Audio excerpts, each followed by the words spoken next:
بسم اللہ الرحمن الرحیم۔ السلام علیکم ویورز جی، تو کیا حال ہے آپ سب کے؟ امید کرتی ہوں خیریت سے ہوں گے اور ہماری ویڈیوز کو انجوائے کرتے ہوں گے۔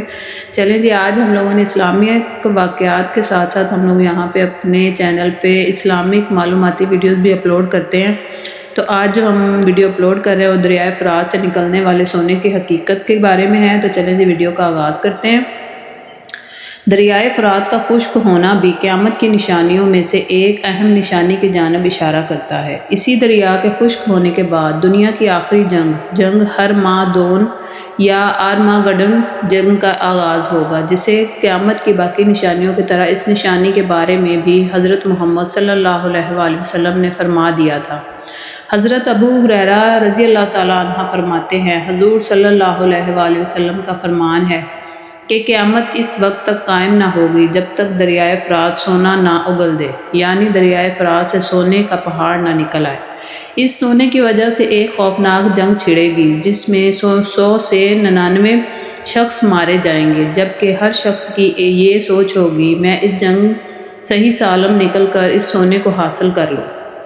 ایک اور روایت بھی بیان ہوا کہ دریائے فرات خشک ہو کر سونے کے پہاڑ کو ظاہر کر دے گا، لہٰذا اس موقع پر کوئی شخص بھی موجود ہوا اس میں سے کچھ بھی نہ حاصل کر سکے گا۔ دریائے فرات کا خشک ہونا یا سونے کا پہاڑ اگل دینا اس اہم حدیث میں قیامت کے قریب دراصل اس اہم نشانی کی پیش گوئی کی گئی ہے۔ یہ دریائے فرات کے اس وقت کے عروج کا زمانہ تھا جب یہ اپنی پوری شان و شوکت سے بہتا تھا۔ اس دریا کے بہاؤ کو دیکھتے ہوئے کسی بندے کے وہم و گمان میں بھی نہیں تھا کہ یہ دریا یعنی دریائے فرات بھی کبھی خشک ہوگا، اور خشک ہونے کے بعد ایسے لوگوں کو ایسی آزمائش میں ڈال دے گا جن کے دل میں مال و زور کی محبت ہوگی۔ اس آزمائش میں پڑنے والے وہ لوگ ہوں گے جو دنیاوی دولت کے پجاری ہوں گے، جبکہ ان میں سے ایک گروہ ایسا بھی ہوگا جو رسول صلی اللہ علیہ وآلہ وسلم کی حدیث کے مطابق اس آزمائش سے دور رہیں گے۔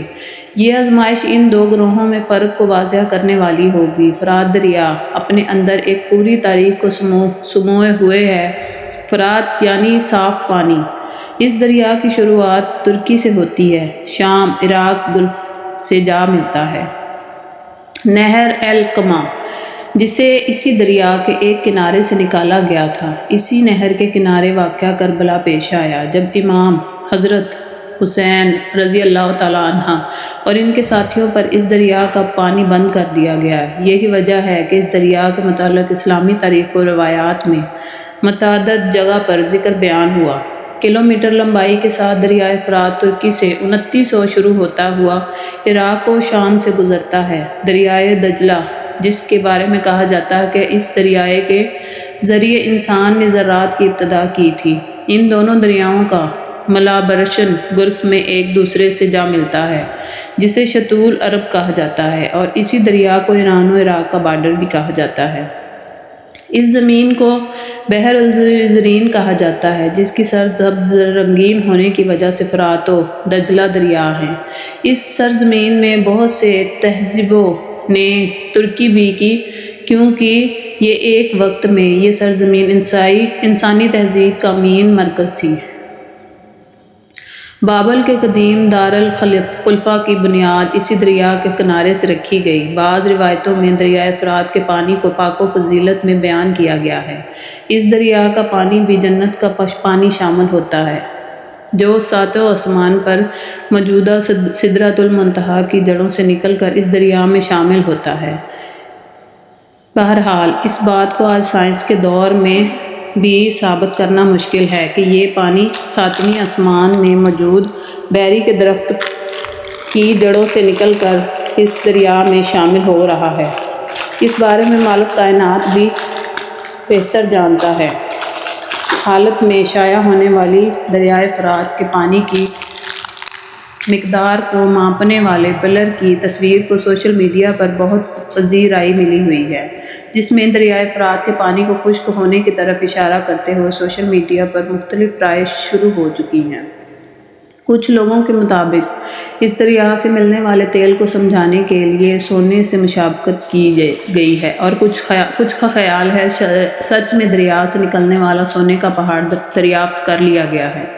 جون 2022 میں اسی خبر نے اس وقت پوری دنیا میں شہرت حاصل کر لی جب کہا گیا عراق میں دجلہ کنارے 30,000 سالہ پرانی ایک بستی دریافت ہوئی ہے۔ اس پر ریسرچ کرنے والی ماہر آثار قدیمہ کی ٹیم کا کہنا تھا کہ اس بستی کا دورانیہ سے لے کر 1475 تک رہا، جسے ایک آنے 1275 والے شدید زلزلے نے زمین بوس کر ڈالا۔ دنیا کا سب سے پہلا اور قدیم شہر، جسے میسوپوٹیمیا بھی کہا جاتا ہے، یہ بابل کا قدیم شہر ہے جو اب کھنڈرات میں تبدیل ہو چکا ہے۔ 2 لاکھ سے زیادہ آبادی رکھنے والا یہ شہر بغداد سے 100 کلومیٹر کی دوری پر دریائے فرات کے کنارے آباد ہونے والا یہ انسانی تاریخ کا پہلا شہر تھا۔ اس شہر کا تذکرہ 4000 سال قبل مسیح کی تحریروں میں بھی کیا گیا ہے۔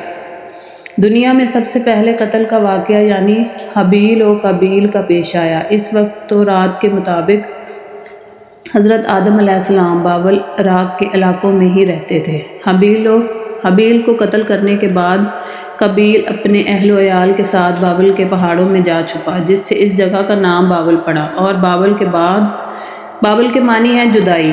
حضرت ادریس علیہ السلام کے دور میں نبوت میں قابیل کے اولادوں نے بہت فساد برپا کر رکھا تھا، اور قابیل کی اولادوں نے پہاڑ سے نیچے اتر کر بھی فساد برپا کرنا شروع کر دیا۔ ان فسادی لوگوں کے ساتھ اس شر نے اپنے ساتھ ان لوگوں کو شامل بھی کر لیا جو فسادی نہ تھے، مگر حالات کی وجہ سے انہیں اس گروہ میں شامل ہونا پڑا۔ ان سارے حالات کو دیکھتے ہوئے حضرت ادریس علیہ السلام نے اللہ پاک سے ان لوگوں کے بسنے کے لیے بھی دریا کے کنارے پر شہر آباد کرنے کی دعا کی۔ دعا قبول ہوئی تو انہیں بابلیون شہر مصر میں دریائے کنارے آباد کرنے کی اجازت مل گئی۔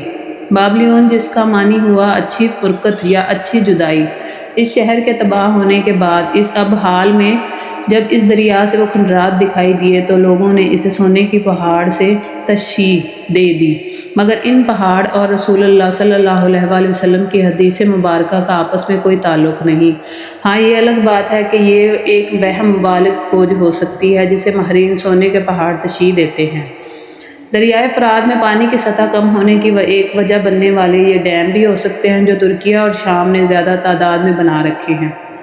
اس دریا پر بننے والا پہلا ڈیم 1970 میں ترکی کے شام کے بارڈر پر بنایا، اور اس کا پانی مکمل بند کرنے کی وجہ سے ترکی اور شام کی یہ درمیانی حصہ بالکل خشک ہونے کی وجہ سے یہ قدیم شہر دریافت ہو گیا، کیونکہ بابل شہر قدیم ثقافتوں کا مرکز تھا۔ بعض لوگوں کے مطابق اس علاقے میں خزانے موجود ہوا کرتے تھے۔ جیسا کہ دریافت ہونے والی قدیم بستیوں سے خزانے کے آثار نمودار ہو چکے ہیں، اور کرب جوار میں بسنے والے لوگ ان چھوٹی چھوٹی چٹانوں میں اس خزانے کو نکالا کرتے تھے، مگر یہ چھوٹی چھوٹی چٹانیں بھی آنے والے زلزلے کی وجہ سے دریافت کے نیچے دفن ہو گئیں۔ آج بھی ان چھوٹی چٹانوں کو ڈھونڈ کر دریافت فرات سے خزانے کو نکالا جاتا ہے، جسے بنیاد بنا کر اس پیشن گوئی کو ثابت کرنے کی کوشش کی جاتی ہے، مگر حقیقت تو یہ ہے کہ اب تک دریائے فرات سے وافر مقدار میں کوئی خزانہ یا سونے کی کثیر مقدار نہیں ملی۔ اور دوسرا، رسول اللہ صلی اللہ علیہ وآلہ وسلم کی حدیث مبارکہ کے مطابق اس دریا کو مکمل خشک ہونا تھا، جبکہ اس کے اندر بھی ابھی تک پانی موجود ہے۔ بطور مسلمان ہمارا اس بات پر یقین ہے کہ دریا خشک ہوگا، اور ممکن ہے کہ یہ خزانہ انسانوں کو مل جائے یا خود خدا اسے ظاہر فرما دے۔ اگر دریا نے اپنی خشک ہونے کی سپیڈ اسی طرح جاری رکھی تو ممکن ہے یہ عمل 1-2 سال تک ہی دیکھنے کو مل جائے۔ اس دریا کے متعلق پھیلنے والی خبریں من گڑت کہانیوں کے علاوہ کچھ نہیں، کیونکہ رسول اللہ صلی اللہ علیہ وآلہ وسلم کی حدیث مبارکہ کے مطابق واضح طور پر سونے کے پہاڑ کا ذکر ہے یا خزانے کا، نہ کہ کسی دولت کا۔ اس کے لیے علماء کرام کے مطابق اس کا کوئی متبادل نہیں ہو سکتا۔ یہ سونے کا پہاڑ ہی ہے جو عنقریب ظاہر ہو کر رہے گا۔ اس کا وقت سمے کیا ہوگا یہ ہر ذرے کا مالک و پاک پروردگار ہی بہتر جانتا ہے۔ تو یہ تھا ہمارا آج کا جو معلوماتی ویڈیو ہے۔ اگر آپ کو ویڈیو پسند آئی تو اس کو لائک شیئر ضرور کریں، اور ہمارے چینل کے لیے ایک پیارا سا کمنٹ ضرور کیا کریں۔ ملتے ہیں اگلی ویڈیو میں، تب تک کے لیے اللہ حافظ۔